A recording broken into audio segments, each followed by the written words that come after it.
साथियों, 14 जून को मुंबई स्थित अपने फ्लैट में श्री सुशांत सिंह राजपूत मृत पाए गए।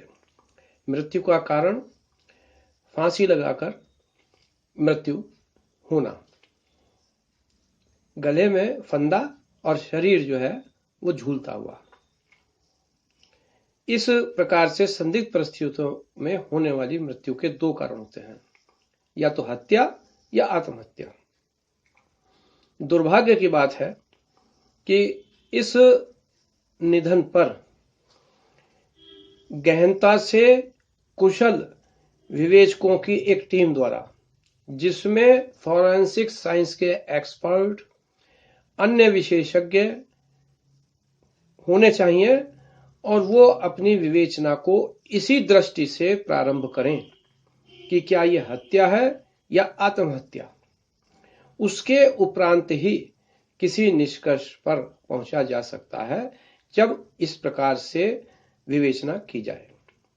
लेकिन इससे पहले कि विवेचना प्रारंभ हो, एक कहानी, एक बात सोशल मीडिया के माध्यम से, टीवी में समाचारों और उनमें होने वाली एक डिबेट के माध्यम से तेजी से प्रसारित की गई कि श्री सुशांत सिंह के द्वारा काफी समय से उनको कुछ अभिनेता, प्रोड्यूसर और अन्य उनसे जुड़े हुए जो लोग हैं फिल्म जगत के, उनको इस प्रकार से प्रताड़ित किया जा रहा था, मानसिक रूप से उनको एक कष्ट दिया जा रहा था ताकि वह आत्महत्या कर ले। और इस आत्महत्या से पहले भी उनके 3 साथी, जिनमें उनकी एक पूर्व मैनेजर भी हैं, संदिग्ध परिस्थितियों में इसी प्रकार से आत्महत्या की गई उनके द्वारा। तो ये बात आ गई कि ये निश्चित किया जाए कि हत्या है या आत्महत्या है। उससे पहले ही एक थ्योरी जो है वो बहुत ही तेजी से प्रसारित हो गई। इधर उनके पूज्य पिताजी ने स्पष्ट शब्दों में ये कहा कि मेरा पुत्र कभी भी आत्महत्या नहीं कर सकता। यही बात बिहार के, और बिहार के ही नहीं बल्कि राष्ट्रीय कद्दावर नेता श्रीमान पप्पू यादव जी ने कही कि मैं इनके परिवार को काफी समय से जानता हूं। श्री सुशांत सिंह राजपूत होनहार बालक अपने बलबूते, अपने कौशल योग्यता पे बिहार का नाम, देश का नाम रोशन कर रहा था। वो इतना मजबूत इंसान था कि आत्महत्या नहीं कर सकता। इसकी जांच गहनता से सीबीआई के द्वारा कराई जाए। इसलिए यह बात अब महत्वपूर्ण हो जाती है कि इस मामले की विवेचना इसी दृष्टि से की जानी चाहिए थी। लेकिन आश्चर्य की बात है कि ऐसा नहीं किया गया, और अब इसमें सच्चाई इस दृष्टि से कभी भी शायद सामने नहीं आ सकती कि यह हत्या है या आत्महत्या। जिनको इस संबंध में हत्या होना प्रतीत हो रहा है, उनकी दृष्टि से तो विवेचना और ये केस जो है वो समाप्त समझिए। ये मेरा वीडियो आप देखें, गहनता से विचार करें, तब आपकी ये समझ में आएगा। और जो विधि विशेषज्ञ हैं, मेडिको लीगल जूरिस्प्रूडेंस के जानकार हैं, अन्य भी जो हमारे विद्वान अधिवक्तागण हैं, जो विशेष करके फौजदारी मामलों के पैरवी करते हैं, उनको भी ये जानकारी होगी। लेकिन वो सब शांत इसलिए रहते हैं कि कुछ कह लो, कुछ फायदा नहीं है। ये पहला इस प्रकार से संदिग्ध परिस्थितियों में मृत्यु नहीं है जो आत्महत्या या हत्या, इससे पहले भी अनेकों बॉलीवुड में ही हुई है, जिनमें आप कह सकते हैं दिव्या भारती हैं, जिया खान हैं, और भी जने कितने हैं, और 3 तो इनके साथ जुड़े हुए लोग हैं। लेकिन सबका यही होता है कि साहब इन्होंने अवसाद में आकर, डिप्रेशन में आकर आत्महत्या कर ली। फिर उसमें होता है कि साहब किसने उनको आत्महत्या के लिए उकसाया, प्रेरित किया, और वो सब कुछ नहीं होता। एक तेजी से एक बात होती है, थोड़े समय लोगों के इसमें दिलचस्पी रहती है, फिर वो सब खत्म हो जाता है, और हमारी आपराधिक न्याय व्यवस्था भी यूं की त्यों चलती रहती है। अपराधी इसीलिए जो है बेखौफ अपना काम करके निकल जाते हैं। दूसरी चीज यह है कि जब कोई इस तरह की एक अति हो जाती है, पानी सर से गुजर जाता है, तभी सब लोग चेतते हैं और उससे पहले किसी को जान से मारने की धमकी दी जाए या कुछ जाए, वो सब भी नहीं होता है। कोई भी अवसाद में क्यों आ रहा है। और बॉलीवुड की जहां तक बात है, ये कहा जा रहा है कि साहब हाँ गॉडफादर अगर ना हो तो ऐसा हो जाता है, नए जो हमारे कलाकार हैं उनका जो है कोई मौका नहीं मिलता उनको आगे बढ़ने का, और ये होता है कि या तो वो फिल्म जगत को छोड़ जाए और या फिर इसी तरह शायद वो आत्महत्या वगैरह की बात आती है कि वो मृत हो जाते हैं संदिग्ध परिस्थितियों में। तो जहां तक इसकी बात है कि साहब ये तो आप समझिए गॉडफादर की तो हर जगह जरूरत है, बिना उसके तो नहीं आगे आदमी बढ़ पाता है। ये हमारे एक व्यवस्था जो है इसको तो हमने स्वीकार कर ही लिया है। मैं कहता हूं कि न्यायपालिका तक की यही स्थिति है, पुलिस विभाग हो, प्रशासनिक विभाग हो, कोई सा विभाग हो।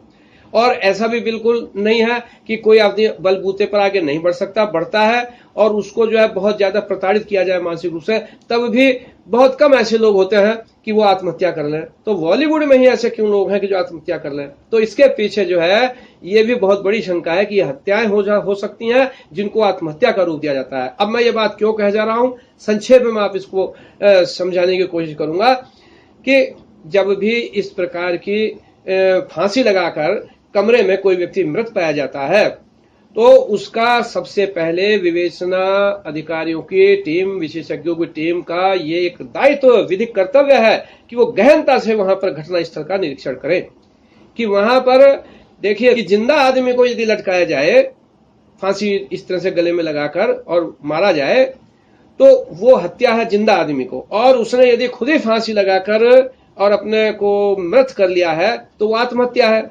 तो दोनों में फर्क होता है। किसी को अगर हत्या के इरादे से और आत्महत्या का रूप देने के लिए इसे से लटकाया जाता है तो कमरे की जो स्थिति है उससे बहुत चीजें पता लग जाती हैं, जैसे कि कमरे में कोई जो है वो संघर्ष के निशान तो नहीं है, कोई फॉरेन पार्टिकल्स कि जो उसके कमरे में ऐसी वस्तु नहीं होनी चाहिए थी वो है कि नहीं है, कितना ऊंचाई पर जो है वो फंदा लटकाया गया है, शरीर कितना बड़ा है और उसका वजन कितना है, तो वहां तक पहुंचने के क्या साधन थे कमरे में अगर उसने आत्महत्या की। तो इससे बहुत सारी चीजें होती है। तो एक तो क्या होता है कि घटना स्थल का गहनता से निरीक्षण किया जाए, वो इस केस में नहीं किया गया, ऐसा लगता है जो समाचार आ रहे हैं। दूसरा सबसे बड़ी बात क्या है कि पंचनामा बनता है।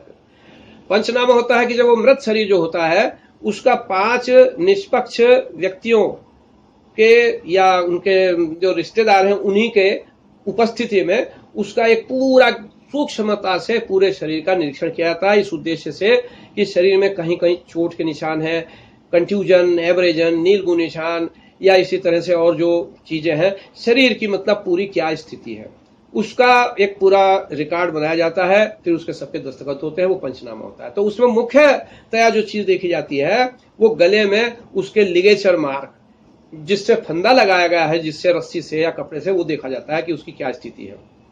और कहीं हाथों में या गले में कोई नाखून वगैरह के कोई निशान या कंट्यूजन या इस तरह की कोई चीज तो नहीं है, क्योंकि वो संघर्ष करता है यदि जीवित व्यक्ति को इस तरह से लटका के मारा जाए। और अगर खुद ही वो मरने के लिए और फांसी लगाएगा तो ये सब निशान नहीं मिलते हैं। तो पंचनामा भी एक बहुत महत्वपूर्ण जो है वो एक विवेचना की कार्रवाई है। ऐसे मामलों में जैसा कि यह श्रीमान सुशांत सिंह राजपूत जी का संदिग्ध परिस्थितियों में निधन हुआ या और किसी का भी होता है, तो पंचनामे की क्या कार्रवाई हुई इसकी भी कोई बात नहीं आ रही सामने। तीसरी चीज कि पोस्टमार्टम रिपोर्ट तो बहुत ही महत्वपूर्ण चीज है। उसमें सारे लिगेचर मार्क और गले में जो हड्डियां होती हैं उनमें हाइड्रोडिक बोन होती है, थायराइड वगैरह कि इस तरह से ग्रंथियां वगैरह सब जो चीज है उन सब की स्थिति देखी जाती है, क्या उनमें कोई फ्रैक्चर है कि नहीं है, और ओब्लिक तिरछा लिगेचर मार्क जो है वो तिरछा है या क्या स्थिति है, ये सब चीजें देखी जाती हैं। तो ये मैं संक्षेप में कहना चाहता हूं कि कमरे की स्थिति, पंचनामा और पोस्टमार्टम रिपोर्ट, इन सब में बहुत सारी ऐसी स्थिति देखी जाती है कि क्या जिंदा आदमी को लटकाया गया है आत्महत्या का रूप देने के लिए या उसने स्वयं आत्महत्या की है। तो महत्वपूर्ण ये सारी चीजें हैं। अब पोस्टमार्टम रिपोर्ट में जो कंक्लूजन है मरने का, वो ऐसे चाहे वो हत्या का हो चाहे आत्महत्या का हो, उसमें एस्फासिया ड्यू टू हैंगिंग ही लिखा जाएगा। कि लटकने के कारण और दम घुटा और मर गया। तो हत्या में भी ऐसा होगा और आत्महत्या में भी ऐसा होगा। अब मैं यहाँ एक बात, इसलिए ये बात क्यों मैं कह रहा हूं, वो ये कह रहा हूं कि ये इन्वेस्टिगेशन तो जो पुलिस टीम इन्वेस्टिगेशन कर रही है उसने वैसे ही समाप्त इसलिए कर दिया, और वो उसी थ्योरी पर चल रही है कि ये आत्महत्या है, और उसी को माइंडसेट हम लोगों का भी किया जा रहा है। यही मेरे वीडियो बनाने का मकसद है। क्यों कि डीआईजी रैंक के या जो भी एसएसपी रैंक के वरिष्ठ पुलिस स्तर के अधिकारी हैं, उनका मैंने टीवी चैनल में एक उनकी बात इसी संबंध में सुनी, जिन्होंने ये कहा कि पोस्टमार्टम रिपोर्ट में एस्फासिया ड्यू टू हैंगिंग लिखा हुआ है, जिससे कि आत्महत्या का केस है या ऐसा प्रतीत होता है। इसके आगे उन्होंने कुछ नहीं कहा। तो यही मेरा मन जो है वो एक खटका मेरे मन में कि भैया एस्फासिया ड्यू टू हैंगिंग के कारण मृत्यु, ये तो मृत्यु का निष्कर्ष हुआ। अब यह एस्फासिया दम घुटा और हैंग के कारण घुटा, ये किस कारण से हुआ, इसके क्या इसके अंदर उसको किन्हीं लोगों ने लटकाया जिंदा को, या उन्होंने स्वयं अपने को इस तरह से फांसी लगाकर लटकाया। इसके लिए तो और जैसा मैंने बताया कमरे का मुआयना, पंचनामा, लिगेचर मार्क, तो बहुत सारी चीजें देखी जाती है। उसकी कोई बात आज तक सामने नहीं आ रही है। और इसके अंदर अब ये देखा जा रहा है कि साहब बहुत सारे बॉलीवुड में ऐसे लोग हैं, 2-4 लोग हैं कि वही सारा बॉलीवुड चला रहे हैं। और सुशांत सिंह को ये भी कहा जा रहा है कि धमकी मिल रही थी जान से मारने की, या उनको कहा जा रहा था कि तुम्हारा जो है तुझे बर्बाद कर दूंगा। ये भी हो रहा था कि तुम फिल्म जगत छोड़ के अपने थिएटर में लौट जाओ। तो ये सब चीजें तो आप समझ लिए कि फिल्म जगत जो है बिल्कुल स्पष्ट है। मैं समझता हूं कि कोई इसको झुटलाए तो झुटलाए, आंखें मीच ले तो कहे सूरज नहीं निकल रहा है, ऐसी स्थिति है। वरना बॉलीवुड फिल्म जगत तो पहले से ये स्पष्ट है कि हमारा जो ये अंडरवर्ल्ड होता है, अंडरवर्ल्ड नाम किस किस का ले आप सब जानते हैं, वो ही सारा बॉलीवुड वगैरह चला रहा है। जहां पैसा और सेक्स होता है वहां वो लोग घुसते हैं। तो ये तो पहले से आप लोग सब जानते हैं।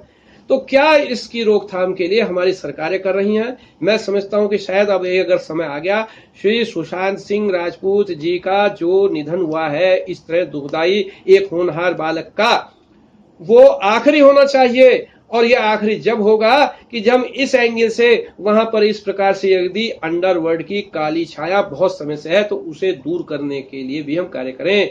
अब हमारा ये श्री सुशांत सिंह राजपूत साहब है, इनके संबंध में जैसे उनके पिताजी ने कहा और पप्पू यादव साहब ने कहा, और भी हमारी कंगना रनौत हैं और भी बहुत से लोग कहते हैं, तो वो जो है वो किस प्रकार के इंसान थे। जरा सी मैं एक बात आप लोगों को और कहना चाहता हूं कि ये बात बिल्कुल सही है कि वो इस प्रकार से कोई इंसान नहीं था मेरी निगाह में भी कि जो छोटी सी या काफी इन चीजों में आके मानसिक अवसाद से या किसी से ग्रसित होकर वो आत्महत्या कर ले, या तो उसको कहीं इस प्रकार से डराया गया है।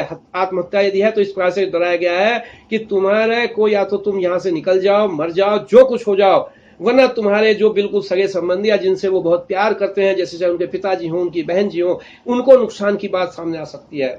तभी कोई इस तरह के आत्महत्या कर सकता है, क्योंकि वो मजबूत इंसान थे। और ये भी आप बहुत गलत चीज है अगर कोई बात ये कहता है कि साहब उनके दोस्त नहीं थे या वो जो अकेले पड़, बिल्कुल वो ऐसा इंसान था कि अकेले नहीं पड़ सकता। वो तो बहुत ही एक समझिए कि उसकी बहुत छुपी हुई प्रतिभा। 2-3 चीजें तो मैं आपको ये बताता हूं कि 2018 में वो नागालैंड गए हैं और नागालैंड जाके वहां के जो माननीय मुख्यमंत्री जी हैं उनको 1 करोड़ रुपए का चेक दिया, छुपा के एक तरह से, कोई शोहरत नहीं उसकी, बाढ़ पीड़ितों के लिए दिया।